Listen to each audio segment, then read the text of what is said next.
ഒരു വീട്ടിലെ എല്ലാവരും ഒരു ദിവസം കൊണ്ട് മരിച്ചു വീഴുന്നു. അതെ, ഒരു വീട്ടിലെ എല്ലാ ആൾക്കാരും ഒരൊറ്റ ദിവസം കൊണ്ട് അതിക്രൂരമായിട്ട് കൊല്ലപ്പെടുന്നു. എന്നാൽ ഈ കേസ് അന്വേഷിക്കാൻ വേണ്ടിയിട്ട് കുറച്ച് പോലീസുകാർ അവിടെ എത്തുമ്പോൾ അവിടെ കാണുന്ന കാഴ്ച അവർക്ക് വിശ്വസിക്കാൻ പോലും പറ്റുന്നില്ല.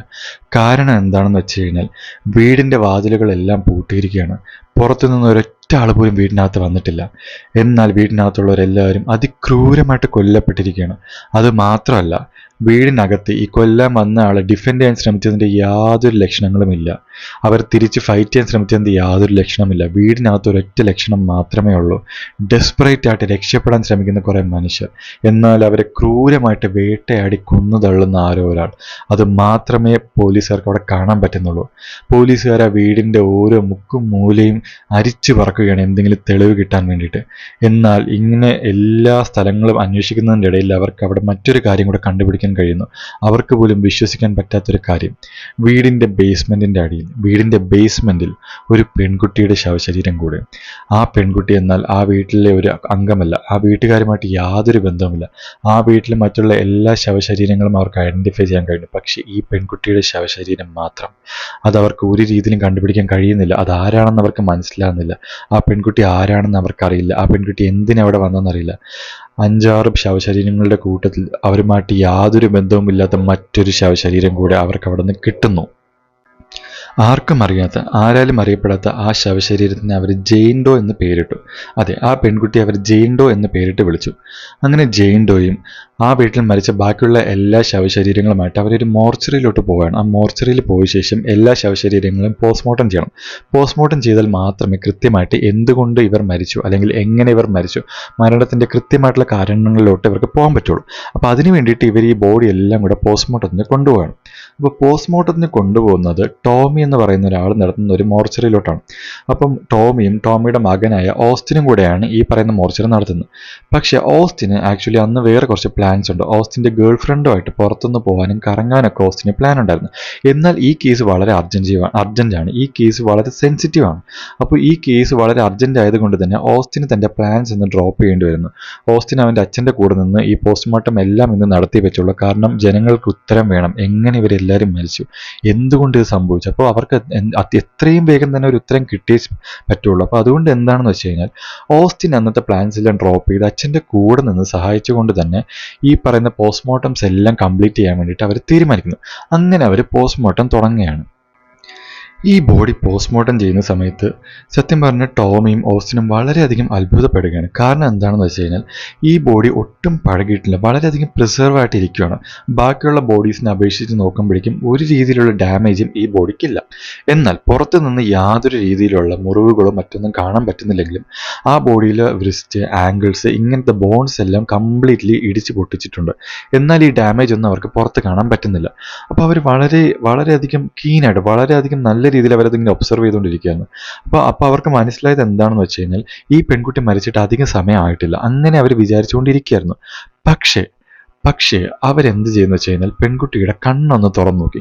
അപ്പോൾ കണ്ണ് തുറന്നു നോക്കിയപ്പോൾ അത് ഭയങ്കര ക്ലൗഡി ആയിട്ടിരിപ്പുണ്ട്. അപ്പോൾ മരിച്ചു കഴിഞ്ഞ് ഒരുപാട് ദിവസം കഴിഞ്ഞാൽ മാത്രമേ ഈ രീതിയിൽ കണ്ണ് ക്ലൗഡി ആവുകയുള്ളൂ. എന്നാൽ ശരീരത്തിൻ്റെ ബാക്കി ഭാഗങ്ങളിലൊന്നും തന്നെ യാതൊരു രീതിയിലുള്ള അഴുകലോ കാര്യങ്ങളോ ഒന്നും തന്നെ ഇല്ല. അപ്പോൾ അവർ വളരെയധികം അത്ഭുതപ്പെടാൻ തോന്നി. കാരണം എന്താണെന്ന് വെച്ച് കഴിഞ്ഞാൽ ഈ പെൺകുട്ടി മരിച്ചിട്ട് ഒരുപാട് ദിവസമായിരിക്കുന്നു. പക്ഷെ ബോഡി ഒട്ടും അഴിവിയിട്ടില്ല. എന്നാൽ കണ്ണ് കാണിക്കുന്നതോ അഴിവലിൻ്റെ അതായത് പെൺകുട്ടി മരിച്ചിട്ട് ഒരുപാട് ദിവസമായി എന്നാണ് കണ്ണ് കാണിക്കുന്നത്. അവർ വീണ്ടും എക്സാമിൻ ചെയ്യാൻ തുടങ്ങുമ്പോഴേക്കും പെൺകുട്ടിയുടെ വാ തുറന്നു നോക്കുന്നു. അപ്പോൾ വായിൽ നാക്കില്ല, നാക്ക് മുറിച്ച് മാറ്റിയിരിക്കുകയാണ്. അത് മാത്രമല്ല, പെൺകുട്ടിക്ക് ഒരു പല്ലില്ല, നാക്കില്ല. അങ്ങനെ വളരെയധികം ഒരു രീതിയിൽ അവർക്ക് കോൺട്രഡിക്റ്ററി ആയിട്ടുള്ള കുറേ കാര്യങ്ങൾ അവർ കണ്ടുപിടിക്കുന്നു. അഴിവേണ്ട സമയം കഴിഞ്ഞു, എന്നാൽ അഴിവിയിട്ടില്ല. കണ്ണ് കാണുമ്പോൾ ഒരുപാട് പഴകിയ മൃതദേഹം, എന്നാൽ മൃതദേഹം പഴകുന്നില്ല. അങ്ങനെ അവർ വളരെയധികം കൺഫ്യൂസ്ഡ് ആയിട്ട് നിന്നുകൊണ്ട് തന്നെ പോസ്റ്റ്മോർട്ടം അവർ മുന്നോട്ട് കൊണ്ടുപോവുകയാണ്. ആ പോസ്റ്റ്മോർട്ടം തുടരുന്നതോടെ ഈ പറയുന്ന മിസ്റ്ററിയും വളരെയധികം കൂടിക്കൊണ്ടിരിക്കുകയാണ്. കാരണം ജെയിൻ ഡോയുടെ ശരീരം തുറക്കുന്ന സമയത്ത് അവർ കാണുന്ന കാഴ്ച വളരെയധികം മിസ്റ്ററി ഉളവാക്കുന്ന കുറച്ച് കാര്യങ്ങളാണ്. കാരണം എന്താണെന്ന് വെച്ച് കഴിഞ്ഞാൽ ജെയിൻ ഡോയുടെ ലങ്സ് മുഴുവൻ കറുത്ത് കരിവാളിച്ചിരിക്കുന്നു. അതായത് തീ അല്ലെങ്കിൽ കട്ടിയുള്ള പുക ശ്വസിക്കുമ്പോൾ ഉണ്ടാകുന്ന ഒരു റിയാക്ഷനാണത്. പുള്ളിക്കാരുടെ ലങ്സ് മുഴുവൻ കറുത്ത് കരിവാളിച്ചിരിക്കുന്നു. അത് മാത്രമല്ല, പുള്ളിക്കാരുടെ ഇന്റേണൽ ഓർഗൻസിൽ മുഴുവൻ കത്തി കൊണ്ട് കുത്തിയതുപോലുള്ള ഒരുപാട് പാടുകളുണ്ട്. പക്ഷേ പുള്ളിക്കാരിയുടെ സ്കിന്നിന് മുകളിൽ കത്തി കൊണ്ട് കുത്തിയ ഒരൊറ്റ പാട് പോലും ഇല്ല. പക്ഷേ ഇന്റേണൽ ഓർഗൻസ് മൊത്തം കുത്തി കീറിയ നിലയിലാണ്. അവർക്ക് അവരുടെ കണ്ണുകളെ വിശ്വസിക്കാൻ പോലും പറ്റുന്നില്ല. അത് മാത്രമല്ല, ജെയിൻ ഡോയുടെ വയറിനകത്ത് അവർ ജിംസൺ വീഡ് എന്ന് പറയുന്ന രീതിയിലുള്ളൊരു ഹെർബ് കാണുകയാണ്. അപ്പോൾ ഈ ജിംസൺ വീഡ് എന്ന് പറയുന്നത് വീഡ് കാറ്റഗറിയിൽ വരുന്ന ഒരു ഹെർബാണ്. അത് ഭയങ്കരമായിട്ടുള്ള ഹല്യൂസിനേഷൻസും കാര്യങ്ങളൊക്കെ ഉണ്ടാക്കുന്ന ഒരു ഏജന്റാണ്. അപ്പം ഈ പറയുന്ന ഒരു ഹെർബ് ജെയിൻ ഡോയുടെ വയറിനകത്ത് മുഴുവൻ ഇങ്ങനെ കുത്തി നിറച്ച് വെച്ചിരിക്കുകയാണ്. അത് മാത്രമല്ല, അവർ ആ വയർ തുറക്കുമ്പോൾ മറ്റൊരു കാര്യം കൂടെ കാണുകയാണ്. ആ വയറിനകത്ത് ചെറിയൊരു പൊതി. ആ പൊതിയിൽ എന്തൊക്കെയോ സിമ്പിൾസ് കുത്തി നിറച്ച് വെച്ചിരിക്കുന്നു. എന്തൊക്കെയോ സിമ്പിൾസ് അവർ ആ പൊതിയിൽ ഇങ്ങനെ കുത്തി വരച്ച് വെച്ചിട്ടുണ്ട്. ആ പൊതിക്കകത്ത് ജെയിൻ ഡോയുടെ പല്ല്, അതായത് ജെയിൻ ഡോയുടെ പല്ല് അവർ ഇളക്കിയ ശേഷം ആ പല്ല് തന്നെ ആ പൊതിക്കകത്ത് ഇട്ട ശേഷം ആ പൊതി ജെയിൻ ഡോയെ കൊണ്ട് തന്നെ തിന്നിപ്പിച്ചു. അതായത് ജെയിൻ ഡോ ആ പൊതി കഴിച്ചിറക്കി. സ്വന്തം പല്ല് ഒരു പൊതിക്കകത്ത് പൊതിഞ്ഞ ശേഷം അത് സ്വന്തമായിട്ട് ജെയിൻ ഡോ കഴിച്ചിറക്കി. അത് അവരുടെ വയറിനകത്ത് നിന്ന് പോസ്റ്റ്മോർട്ടം ചെയ്യുന്ന സമയത്ത് ഇവർ കണ്ടെത്തുന്നു. ഇവർക്ക് അവരുടെ കണ്ണുകൾ അവർക്ക് അക്ഷരാർത്ഥത്തിൽ ഒട്ടും വിശ്വസിക്കാൻ പറ്റുന്നില്ല. കാരണം എന്താണ് നടക്കുന്നതെന്ന് യാതൊരു ഐഡിയ ഇപ്പോൾ അവർക്ക് അവിടെ ഇല്ല. വീണ്ടും വീണ്ടും വീണ്ടും അവർക്ക് ചോദ്യങ്ങൾ മാത്രമേ ഉള്ളൂ. അവർക്കൊന്നിനും ഉത്തരം കിട്ടുന്നില്ല. പോസ്റ്റ്മോർട്ടം ചെയ്ത് തുടങ്ങിയത് തന്നെ അവർക്ക് ഉത്തരം കിട്ടുമെന്ന് വിചാരിച്ചാണ്. പക്ഷെ അവർ വീണ്ടും ചോദ്യങ്ങളിലേക്കും മിസ്റ്ററികളിലേക്കും അവർക്ക് എക്സ്പ്ലെയിൻ ചെയ്യാൻ പറ്റാത്ത കാര്യങ്ങളിലേക്കും അവർ പോയിക്കൊണ്ടിരിക്കുന്നു. അപ്പോൾ വീണ്ടും എന്താ ചെയ്യുന്നത് വെച്ച് കഴിഞ്ഞാൽ, പോസ്റ്റ്മോർട്ടം ചെയ്യുന്ന ആൾ ജെയിൻ ഡോയുടെ തൊലി മുറിച്ച് നോക്കുന്നു. തൊലി മുറിച്ച ശേഷം അകത്തോട്ടൊന്ന് പൊക്കി നോക്കുമ്പോഴേക്കും തൊലിയുടെ അടിയിൽ, അതായത് നമ്മളിപ്പോൾ ടാറ്റു ചെയ്യുമ്പോൾ നമുക്കറിയാം, നമ്മൾ സാധാരണ സ്കിന്നിൻ്റെ മുകളിലാണ് ടാറ്റു ചെയ്യുന്നത്. എന്നാൽ ജെയിൻ ഡോയുടെ തൊലിയുടെ അടിയിൽ, സ്കിന്നിൻ്റെ അടിയിൽ ടാറ്റു ചെയ്ത് വെച്ചിരിക്കുകയാണ്. തൊലിയുടെ മുകളിൽ ഒരൊറ്റ മാർക്ക് പോലും ഇല്ല. സ്കിന്ന് വലിച്ചിളക്കിയ ശേഷം ടാറ്റു ചെയ്തിട്ട് ആ സ്കിന്ന് തിരിച്ചൊട്ടിച്ചതുപോലെയുണ്ട്. അവർക്ക് അവരുടെ കണ്ണുകളെ വിശ്വസിക്കാൻ പറ്റുന്നില്ല. ഇതെങ്ങനെ സംഭവിക്കുന്നു? ഇതെങ്ങനെ ചെയ്യാൻ പറ്റും? ഒരു മനുഷ്യ ശരീരത്തിൽ ഇതിങ്ങനെ ചെയ്ത ശേഷം ആ മനുഷ്യ ശരീരത്തിന് എങ്ങനെ അവർ തച്ച് പഴയതുപോലാക്കി? ആ പോസ്റ്റ്മോർട്ടം ചെയ്യുന്ന ആൾക്ക് മനസ്സിലായി, സൂപ്പർ നാച്ചുറൽ ആയിട്ടുള്ള എന്തോ, തനിക്ക് എക്സ്പ്ലെയിൻ ചെയ്യാൻ പറ്റാത്ത എന്തോ ഒരു കാര്യമാണിത്. ഈ ശരീരം വെറുമൊരു ശരീരം മാത്രമല്ല, ആ ശരീരം അവരെ ഹോണ്ട് ചെയ്യാൻ തുടങ്ങിയിരിക്കുന്നു. ജെയിൻ ഡോയുടെ മുഖത്ത് നോക്കുമ്പോൾ തന്നെ വളരെയധികം ഭയാനകമായിട്ടൊരു എക്സ്പ്രഷൻ അവിടെ മുഴുവൻ, ആ റൂം മുഴുവൻ ആ സൈലൻസിനെയൊക്കെ കുത്തി മാറ്റിക്കൊണ്ട് ആ റൂം മുഴുവൻ ജെയിൻ ഡോയുടെ ആ ഒരു എക്സ്പ്രഷൻ അങ്ങനെ നിറഞ്ഞു നിൽക്കുകയാണ്. അവർക്കൊട്ടും വിശ്വസിക്കാൻ പറ്റുന്നില്ല. ആ സമയത്ത് തന്നെ അവിടെ വേറെ ചില പ്രശ്നങ്ങളും നടക്കുന്നു. അവരുടെ റേഡിയോസ് എല്ലാം ഭയങ്കരമായിട്ടുള്ള സ്റ്റാറ്റിക് ആയിട്ടുള്ള ചില സൗണ്ട്സ് ഉണ്ടാക്കുന്നു. പല പല സ്റ്റേഷൻസ് സ്വിച്ച് ചെയ്തുകൊണ്ടിരിക്കുന്നു. ആ സമയത്ത് ആ മോർച്ചറിയിലെ പല പല ശവങ്ങളും പല പല ശബ്ദങ്ങൾ ഉണ്ടാക്കുന്നു. പല പല ശവങ്ങൾ, അതായത് അതൊരു മോർച്ചറിയാണ്, അവിടെ ഒരുപാട് ശവങ്ങളുണ്ട്. എല്ലാ ശവങ്ങളും എന്തൊക്കെയോ ശബ്ദമുണ്ടാക്കുന്നു, എന്തൊക്കെയോ ചെറിയ രീതിയിൽ അനങ്ങുന്നു. അവർക്ക് അവിടെ വളരെയധികം ഭയാനകമായിട്ടുള്ളൊരു സിറ്റുവേഷൻ ഉണ്ടാകുന്നു. അവരവിടെ നിന്ന് രക്ഷപ്പെടാൻ ശ്രമിക്കുന്നു. അങ്ങനെ രക്ഷപ്പെടാൻ ശ്രമിക്കുന്നതിൻ്റെ ഇടയിൽ അവരവിടെ വളർത്തുന്നൊരു പൂച്ചയുണ്ട്. ആ പൂച്ച വളരെയധികം ഗ്രേവ്ലി ഇഞ്ചേർഡ് എന്ന് തന്നെ പറയാം. വളരെയധികം മോശമായിട്ടുള്ള രീതിയിൽ ഇഞ്ചേർഡായി അവിടെ ഒരു എയർ വെൻറ്റിൻ്റെ അടുത്ത് കിടക്കുകയാണ്. അപ്പോൾ ഈ പയ്യനും പയ്യൻ്റെ അച്ഛനും കൂടെ നേരെ ഓടിപ്പോയി എസ്കലേറ്റർ വഴിയൊക്കെ രക്ഷപ്പെടാൻ ശ്രമിക്കുന്നുണ്ട്. പക്ഷെ അവർക്കൊന്നിനും പറ്റുന്നില്ല. അവരവിടെ ട്രാപ്പായി. അവർ പല രീതിയിൽ രക്ഷപ്പെടാൻ ശ്രമിക്കുമ്പോൾ ഓരോ കോറിഡോറിൻ്റെ അടുത്ത് പോകുമ്പോഴും ജെയിൻ ഡോ അവരെ പിന്തുടരുന്നത് പോലെ അവർക്ക് തോന്നുന്നു. ആരൊക്കെയോ അവരുടെ പുറകെ വരുന്നു, എന്തൊക്കെയോ ശബ്ദങ്ങൾ കേൾക്കുന്നു. അവരുടെ സ്വന്തം മോർച്ചറിയിൽ നിന്ന് അവർക്ക് പുറത്ത് കിടക്കാൻ പറ്റുന്നില്ല. അവർക്ക് ആരെയും ഫോൺ വിളിക്കാൻ പറ്റുന്നില്ല. അവരവിടെ പെട്ടുപോയിരിക്കുകയാണ്. അപ്പോൾ അവർക്കൊരു കാര്യം മനസ്സിലായി, ഇവിടെ നിന്ന് പുറത്തു പോകാൻ അവർക്ക് ഒരൊറ്റ വഴിയേ ഉള്ളൂ, ആ പോസ്റ്റ്മോർട്ടം കംപ്ലീറ്റ് ചെയ്യുക. ആ പോസ്റ്റ്മോർട്ടം കംപ്ലീറ്റ് ചെയ്താൽ മാത്രമേ അവർക്ക് അവിടെ നിന്ന് പുറത്തു പോകാൻ പറ്റുമെന്ന് മനസ്സിലായി അവർ തിരിച്ച് വീണ്ടും ആ ടേബിളിലോട്ട് എത്തുന്നു. അതെ, ഭയാനകമായ രൂപം, ജെയിൻ ഡോ എന്ന രൂപത്തിൽ, ആ ഭയാനകമായിട്ടുള്ള രൂപത്തിൽ അടുത്ത് അവരെത്തുകയാണ്.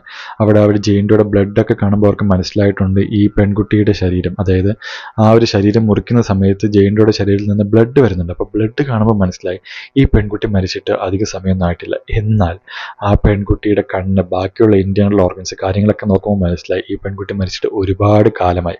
അതായത് പരസ്പരം കോൺട്രഡിക്ടറി ആയിട്ടുള്ള കാര്യങ്ങൾ, ഒരേ ശരീരത്തിൽ തന്നെ ജീവനുള്ളതും ജീവനില്ലാത്തതും മരിച്ചിട്ട് ഒരുപാട് കാലമായതുമായിട്ടുള്ള പല പല ലക്ഷണങ്ങൾ. അവർ പോസ്റ്റ്മോർട്ടം കണ്ടിന്യൂ ചെയ്യുക അല്ലാണ്ട് അവർക്ക് മറ്റൊരു വഴിയും അവിടെ ഇല്ലെന്ന് മനസ്സിലായി. അവർ വളരെയധികം പേടിയോടെ, വളരെയധികം ഭയാനകമായൊരു സിറ്റുവേഷനിൽ, വളരെയധികം ഭീതിയുള്ള സൈലൻസിൻ്റെ ഇടയിൽ നിന്നുകൊണ്ട് അവർ വീണ്ടും പോസ്റ്റ്മോർട്ടം കണ്ടിന്യൂ ചെയ്യുകയാണ്. അങ്ങനെ അവർ പോസ്റ്റ്മോർട്ടം കണ്ടിന്യൂ ചെയ്തുകൊണ്ടിരിക്കുന്നതിൻ്റെ ഇടയിൽ ജെയിൻ ഡോയുടെ ശരീരത്തിൽ നിന്ന് കിട്ടുന്ന സിമ്പിൾസൊക്കെ അവർ ഡീകോഡ് ചെയ്യാൻ ശ്രമിക്കുന്നുണ്ട്. എന്താണ് ഇതിൻ്റെ അർത്ഥം എന്നൊക്കെ മനസ്സിലാക്കാൻ വേണ്ടി. അതേ സമയത്ത് അവർ മറ്റൊരു കാര്യം കൂടി ശ്രദ്ധിക്കുകയാണ്. ജെയിൻ ഡോയുടെ ബ്രെയിൻ സ്റ്റിൽ അലൈവാണ്. അതെ, ബ്രെയിനിൽ നിന്ന് എന്തൊക്കെയോ വേവ്സും കാര്യങ്ങളും അവർക്കൊരു മെഷീൻ വഴി കണ്ടുപിടിക്കാൻ പറ്റുന്നുണ്ട്. അതായത് ജെയിൻ ഡോ മരിച്ചിട്ട് പോലും പുള്ളിക്കാരുടെ ബ്രെയിൻ ഇപ്പോഴും അലൈവാണ്. ബ്രെയിൻ ഇപ്പോഴും ഉണർന്നിരിക്കുകയാണ്. ബ്രെയിൻ ഇതുവരെ മരിച്ചിട്ടില്ല. അവർക്ക് ഒട്ടും വിശ്വസിക്കാൻ പറ്റാത്ത കാര്യങ്ങളാണ് അവിടെ നടന്നുകൊണ്ടിരിക്കുന്നത്. അങ്ങനെ ഇരിക്കെ അവർ ജെയിൻ്റെയുടെ ശരീരത്തിലെ ഓരോ സിമ്പിൾസ് ആയിട്ട് ഡീകോഡ് ചെയ്യാൻ ശ്രമിക്കുകയാണ്. അപ്പോൾ ഡീകോഡ് ചെയ്തപ്പോൾ അവർക്കൊരു കാര്യം മനസ്സിലായി. ഈ കിടക്കുന്ന പെൺകുട്ടി സാധാരണ ഒരു പെൺകുട്ടിയല്ല, ഇവൾ മരിച്ചതും സാധാരണ രീതിയിലല്ല. ഈ സിമ്പിൾസ് ഒക്കെ പറയുന്ന ഒരു കഥയുണ്ട്. അതായത് 1693 വർഷത്തിൽ വിച്ച് ക്രാഫ്റ്റ്, അതായത് ദുർമന്ത്രവാദം ആരോപിച്ച് കൊലപാതകം എന്ന് പറയുമ്പോഴേക്കും ദുർമന്ത്രവാദം ആരോപിച്ച് കഴിഞ്ഞാൽ പണ്ടത്തെ കാലത്ത് വളരെയധികം മൃഗീയമായി അല്ലെങ്കിൽ വളരെയധികം പൈശാചികമായിട്ടുള്ള രീതിയിൽ കൊല്ലുക എന്നുള്ളതാണ് അന്നത്തെ കാലത്തുള്ള ശിക്ഷ. അപ്പോൾ ദുർമന്ത്രവാദം ആരോപിച്ച് കൊന്ന ഒരു പെൺകുട്ടിയാണ് ഈ ജെയിൻ ഡോ എന്ന് പറയുന്നത്. അതായത് 1693 ആണ്ടിൽ 1693 വർഷത്തിൽ മരിച്ച ഒരു പെൺകുട്ടിയുടെ ശവശരീരമാണ് അവരിപ്പോൾ കാണുന്നത്. ആ പെൺകുട്ടി മരിച്ചതല്ല, വിച്ച് ക്രാഫ്റ്റ് ആരോപിച്ച് കൊന്നതാണ്. ആ പെൺകുട്ടിയുടെ ശരീരത്തിൽ കാണുന്ന പല കാര്യങ്ങളും അന്നത്തെ വിച്ചസ്, അതായത് അന്നത്തെ ആൾക്കാർ ആ പെൺകുട്ടി ഒരിക്കലും തിരിച്ചു വരാതിരിക്കാൻ വേണ്ടിയിട്ട്, ആ പെൺകുട്ടിയുടെ ആത്മാവ് ഒരിക്കലും തിരിച്ചു വരാതിരിക്കാൻ വേണ്ടിയിട്ട് പല രീതിയിലുള്ള കർമ്മങ്ങളും കാര്യങ്ങളൊക്കെ ചെയ്തതിൻ്റെ ബാക്കിയാണ് ആ പെൺകുട്ടിയുടെ ശരീരത്തിൽ കാണുന്ന മുറിവുകളും ആ വയറിനകത്ത് കണ്ട ജിംസൺ ബീഡ് എന്ന് പറഞ്ഞ കാര്യവും അതുപോലെ ശരീരത്തിൻ്റെ അകത്തൊക്കെ കണ്ട സിമ്പിൾസും കാര്യങ്ങളൊക്കെ ആ ചെയ്ത എല്ലാ റിച്വൽസിൻ്റെ ബാക്കിയാണ് ഇപ്പോൾ അവർ കണ്ടുകൊണ്ടിരിക്കുന്നത്. പക്ഷേ എന്താ പറ്റിയെന്ന് വെച്ച് കഴിഞ്ഞാൽ ജെയിൻ ഡോ ഒരു നിരപരാധിയായിരുന്നു. ജെയിൻ ഡോ ഒരു വിച്ചായിരുന്നില്ല, അവരൊരു നിരപരാധിയായിട്ടുള്ളൊരു സ്ത്രീയായിരുന്നു. അതുകൊണ്ട് തന്നെ ജെയിൻ ഡോ ഒരു പ്രേതാത്മാവായിട്ട് മാറുകയാണ്. പ്രേതാത്മാവായി മാറിയ ശേഷം അവർക്ക് വളരെയധികം ശക്തി ലഭിക്കുന്നു. കാരണം ഈ വിച്ച് ക്രാഫ്റ്റ് ആരോപിച്ച് അവരുടെ ആത്മാവിനെ അടക്കാൻ വേണ്ടി ചെയ്ത കാര്യങ്ങളൊക്കെ കൂടെ ബാക്ക് ഫയർ ചെയ്യുകയാണ്. അതെല്ലാം ജെയിൻ ഡോയുടെ ആത്മാവിന് വളരെയധികം ശക്തി കൊടുക്കും. വളരെയധികം പ്രതികാരവും കാര്യങ്ങളൊക്കെ ഉള്ളൊരു പ്രേതാത്മാവായിട്ട് ജെയിൻ ഡോ മാറിക്കഴിഞ്ഞു. അവർ ഈ സത്യം മനസ്സിലാക്കി. ആ അച്ഛനും മകനും ഈ സത്യം മനസ്സിലായി. അവർക്കിനി അവിടെ നിന്നൊരു രക്ഷയുമില്ല എന്ന് അവർക്ക് കാര്യം മനസ്സിലായി. അപ്പോൾ ജെയിൻ ഡോയുടെ ഉദ്ദേശം വളരെയധികം സിമ്പിളാണ്. ജെയിൻ ഡോയ്ക്കെതിരെ നടന്ന അനീതി, ജെയിൻ ഡോ വളരെയധികം ക്രൂരമായിട്ട് ഒരു തെറ്റും ചെയ്യാതിരുന്നിട്ട് പോലും വളരെയധികം ക്രൂരമായിട്ട് കൊല്ലപ്പെട്ടു. ആ അനീതി ബാക്കിയുള്ള എല്ലാ മനുഷ്യരിലേക്കും എത്തിക്കുക. അതെ, ആരെയൊക്കെ കയ്യിൽ കിട്ടുന്നു അവരെയൊക്കെ ക്രൂരമായിട്ട് കൊല്ലുക എന്നുള്ളത് മാത്രമാണ് ജെയിൻ ഡോയുടെ ലക്ഷ്യം. അപ്പോൾ അച്ഛനും മകനും അവിടെ നിന്ന് യാതൊരു രീതിയിലും രക്ഷപ്പെടാനുള്ള ഒരു ചാൻസും ഇല്ല എന്ന് അവർക്ക് മനസ്സിലായി. അവരെല്ലാ സത്യവും മനസ്സിലാക്കി സ്വന്തം മരണത്തെ അക്സെപ്റ്റ് ചെയ്ത് അങ്ങിരിക്കുകയാണ്. അങ്ങനെ ഇരിക്കുന്ന സമയത്ത് ടോമി, അതായത് ഓസ്റ്റിൻ്റെ അച്ഛന് ഒരു ഐഡിയ തോന്നുകയാണ്. ജെയിൻ ഡോയുടെ മുന്നിൽ പോയിട്ട് പറയാണ്, എൻ്റെ മകനെ വെറുതെ വിടണം, പകരം എൻ്റെ ആത്മാവ് ഞാൻ നിനക്ക് തരാം. അതെ, സ്വന്തം മകന് വേണ്ടിയിട്ട് ടോമി വളരെയധികം അപേക്ഷിച്ച് ജെയിൻ ഡോയുടെ അടുത്ത് അപേക്ഷിക്കുകയാണ്. സ്വന്തം ജീവൻ കൊടുത്തുകൊണ്ട്, സ്വന്തം ജീവൻ പകരം കൊടുത്തുകൊണ്ട് സ്വന്തം മകൻ്റെ ജീവൻ രക്ഷിക്കണമെന്ന് ടോമി വളരെയധികം ദയനീയമായിട്ട് ജെയിൻ ഡോയുടെ അടുത്ത് അപേക്ഷിക്കുകയാണ്.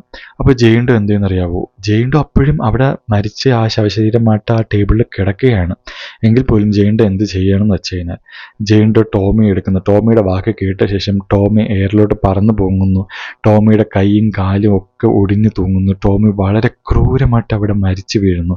ഇതൊക്കെ കണ്ടുകൊണ്ടിരുന്ന ഓസ്റ്റിന് ഇതൊന്നും കണ്ട് സഹിക്കാൻ പറ്റുന്നില്ലെങ്കിൽ പോലും രക്ഷപ്പെടാൻ ഒരു ചാൻസ് കിട്ടിയെന്ന് മനസ്സിലായി. തൻ്റെ അച്ഛൻ സ്വന്തം ജീവൻ പകരം കൊടുത്ത് ഓസ്റ്റിന് മറ്റൊരു ജീവിതം കൊടുക്കുകയാണെന്ന് മനസ്സിലായി. ഓസ്റ്റിൻ അവിടെ നിന്ന് രക്ഷപ്പെടാൻ പോകുന്നു. അങ്ങനെ ഓസ്റ്റിൻ നേരെ ഓടിപ്പോവുകയാണ്. ഓസ്റ്റിൻ നേരെ ഓടിപ്പോകുമ്പോഴേക്കും എലിവേറ്റർ തുറക്കുന്ന പോലെയൊക്കെ തോന്നും. ആൻഡ് പുറത്തൊരു പോലീസുകാരൻ വരുന്നു. അപ്പോൾ പോലീസുകാരനെ കാണുമ്പോൾ ഓസ്റ്റിന് വളരെയധികം ആശ്വാസം തോന്നുന്നു. കാരണം തന്നെ രക്ഷിക്കാൻ വേണ്ടിയിട്ട് ഒരു പോലീസുകാരൻ വന്നല്ലോ എന്ന് വിചാരിച്ച് ഓസ്റ്റിൻ വളരെയധികം സന്തോഷത്തോടെ ആ പോലീസുകാരനെ വിളിക്കുകയാണ്. എന്നെ രക്ഷിക്കണം എന്ന് പറഞ്ഞ് പോലീസുകാരനെ വിളിക്കുകയാണ്. അപ്പോൾ പോലീസുകാരൻ ഞാനിത് വരികയാണെന്ന് പറഞ്ഞ് ഡോറിൻ്റെ അടുത്തോട്ട് വരികയാണെന്ന് പറഞ്ഞ് പോലീസുകാരൻ ഡോറിൻ്റെ അടുത്തോട്ട് വരുന്നു. അപ്പോൾ ഓസ്റ്റിന് നേരെ ഓടിച്ചെന്ന് തനിക്ക് ഇപ്പോൾ ഇവിടെ നിന്ന് രക്ഷപ്പെടാം എന്ന് വിചാരിച്ച് ആ ഡോറിൻ്റെ അടുത്ത് പോവുകയാണ്. പക്ഷെ ഡോറിൻ്റെ അടുത്ത് പോയിട്ട് ഓസ്റ്റിൻ ആ പോലീസുകാരൻ്റെ സൗണ്ട് ഒന്നും കേൾക്കുന്നില്ല. അപ്പോൾ ഓസ്റ്റിന് ചെറിയൊരു കൺഫ്യൂഷൻ തോന്നും. പോലീസുകാരൻ ഇവിടെ ഉണ്ടായിരുന്നു, പുള്ളിക്കാരൻ ഇവിടെ അടുത്തെത്തി, പക്ഷേ ഡോറിൻ്റെ അടുത്ത് നിന്ന് സൗണ്ട് മാത്രം കേൾക്കുന്നില്ല. അപ്പോൾ ഓസ്റ്റിൻ അവിടെ നിന്ന് ആ ഡോറൊന്ന് തട്ടി നോക്കുന്നുണ്ട്, പക്ഷെ തുറക്കാനും പറ്റുന്നില്ല, സൗണ്ടും കേൾക്കുന്നില്ല. അപ്പോഴാണ് ഓസ്റ്റിന് ആ സത്യം മനസ്സിലാകുന്നത്. ജെയിൻ ഡോയ്ക്ക് ഒരിക്കലും ഓസ്റ്റിനെ പുറത്ത് വിടാൻ യാതൊരു ഉദ്ദേശവും ഇല്ലായിരുന്നു. ജെയിൻ ഡോയ്ക്ക് ഓസ്റ്റിൻ്റെ അച്ഛൻ്റെ ആത്മാവ് വേണമായിരുന്നു. അച്ഛൻ്റെ ആത്മാവ് കിട്ടി, പക്ഷെ പറഞ്ഞ വാക്കിന് യാതൊരു വിലയും ജെയിൻ ഡോ കൊടുത്തിട്ടില്ല. ഓസ്റ്റിനെ കൂടെ കൊല്ലാൻ വേണ്ടി ജെയിൻ ഡോ പോവുകയാണ്. അപ്പോൾ ജെയിൻ ഡോ ക്രിയേറ്റ് ചെയ്ത വെറും ഒരു ഇല്യൂഷൻ മാത്രമായിരുന്നു ആ പോലീസുകാരൻ. അപ്പോൾ ആ പോലീസുകാരൻ എന്ന് പറയുന്ന ആളവിടെ വന്നിട്ടില്ല. ആ പോലീസുകാരൻ വന്നെന്ന് ജസ്റ്റ് ഓസ്റ്റിന് തോന്നിയത് മാത്രമായിരുന്നു. ആ തോന്നലുണ്ടാക്കിയത് ജെയിൻ ഡോയുടെ ആത്മാവായിരുന്നു. വെറുതെ ഒരു ഹോപ്പ് കൊടുക്കാൻ വേണ്ടി അത്രയധികം ഭയാനകമായിട്ട് അല്ലെങ്കിൽ അത്രയധികം ക്രൂരമായിട്ട് കൊല്ലാൻ വേണ്ടിയിട്ടുള്ളൊരു പ്ലാൻ മാത്രമായിരുന്നു. അങ്ങനെ ഓസ്റ്റിനും ജെയിൻ ഡോയുടെ പിടിയിൽ വരുന്നു. അങ്ങനെ ഓസ്റ്റിനെയും വളരെ ക്രൂരമായിട്ട് ജെയിൻ ഡോ അവിടെ കൊന്നിടുന്നു. അടുത്ത ദിവസം പോലീസുകാർ അവിടെ വന്ന് നോക്കുമ്പോഴേക്കും അവർക്ക് ഒട്ടും വിശ്വസിക്കാൻ പറ്റാത്തൊരു കാഴ്ചയാണ് അവരവിടെ കാണുന്നത്. പോസ്റ്റ്മോർട്ടം ചെയ്യാൻ നിന്ന ആൾക്കാർ രണ്ടുപേരും അവരവിടെ മരിച്ചു കിടക്കുന്നു. ആ ബോഡി അവിടെയുണ്ട്. ആ ബോഡിക്ക് യാതൊരു പ്രശ്നവും പറ്റിയിട്ടില്ല. നിങ്ങൾ ഓർക്കണം, ടോമിയും ഓസ്റ്റിനും കൂടെ ആ ബോഡി ഒരുപാട് കീറി മുറിച്ചിട്ടുണ്ടായിരുന്നു. ലങ്സ് കീറി നോക്കിയിട്ടുണ്ടായിരുന്നു, കൈ കീറി നോക്കിയിട്ടുണ്ടായിരുന്നു, വയറൊക്കെ കീറി നോക്കിയിട്ടുണ്ടായിരുന്നു. പക്ഷെ അതെല്ലാം പഴയതുപോലെയായി. ആ ബോഡി പഴയതുപോലെ വളരെയധികം പുതിയൊരു ബോഡി പോലെ ഒട്ടും ഒരു ഡാമേജ് ഇല്ലാതെ പ്രിസർവ് ചെയ്യാണ്ട്, അതായത് ഒരു വര പോലും, ആ കത്തി കൊണ്ട് വരച്ചതിൻ്റെ ഒരു വര പോലുമില്ല. എല്ലാം പഴയതുപോലെ ഒരു സാധാരണ നിലയിൽ. ഇന്നലെ ആ ബോഡി എങ്ങനെയായിരുന്നു കൊണ്ടുവന്നത് അതുപോലെ തന്നെ ജെയിൻ ഡോയുടെ ബോഡി പുതിയതായിട്ട് അവിടെ കിടക്കുന്നു. ആൻഡ് ആ അച്ഛനും മകനും അവിടെ മരിച്ചു കിടക്കുന്നു. ബാക്കിയുള്ള എല്ലാവരും മരിച്ചു കിടക്കുന്നു. പോലീസുകാർക്ക് വീണ്ടും കൺഫ്യൂഷൻ. ഇവർ ആക്ച്വലി ഈ കേസ് തുടങ്ങിയ സംഭവം നിങ്ങളൊന്ന് ആലോചിച്ച് നോക്കാം. ഒരു വീട്ടിലുള്ള 5 പേരും മരിച്ചു കിടക്കുന്നു. ആ വീട്ടിൽ യാതൊരു ബന്ധമില്ലാത്ത രീതിയിൽ മറ്റൊരു ശവശരീരം കൂടെ കാണുന്നു. അതേ രീതിയിൽ തന്നെയാണ് ഇപ്പോൾ വീണ്ടും നടന്നിരിക്കുന്നത്. ആ മോർച്ചറിയിലുള്ള എല്ലാവരും, ആ മോർച്ചറിയിലുള്ള 2 ആൾക്കാരും മരിച്ചു കിടക്കുന്നു. ഒരു ബന്ധമില്ലാത്ത ജെയിൻ ഡോയുടെ ശവശരീരം അവിടെ വന്നിരിക്കുന്നു. അതെ, ജെയിൻ ഡോ എന്ന് പറയുന്നത് ഒരു ശാപമാണ്. ജെയിൻ ഡോ ഒരു ശാപമായി മാറി ആരുടെയൊക്കെ അടുത്ത് പോകുന്നു അവരെല്ലാവരും അതിക്രൂരമായിട്ട് കൊല്ലുന്ന ഒരു ശാപം. അതിൽ നിന്ന് ആർക്കും രക്ഷയില്ല. ആരൊക്കെ ആ ശവശരീരത്തിൻ്റെ അടുത്ത് വരുന്നു അവരെല്ലാവരും അതിക്രൂരമായിട്ട് മരണപ്പെടും. അതാണ് ഈ സിനിമയുടെ ഒരു തിയറി എന്ന് പറയുന്നത്. അപ്പോൾ ഈ സിനിമയുടെ ലിങ്കും കാര്യങ്ങളും ഒക്കെ ഞാൻ ഡിസ്ക്രിപ്ഷനകത്ത് ഇട്ടിട്ടുണ്ട്. നിങ്ങൾക്ക് വീഡിയോ ഇഷ്ടപ്പെട്ടെങ്കിൽ ലൈക്ക് ചെയ്യുക, ഷെയർ ചെയ്യുക, കമൻറ്റ് ചെയ്യുക. അപ്പോൾ എന്നത്തേക്ക് അത്രയേ ഉള്ളൂ. Signing off.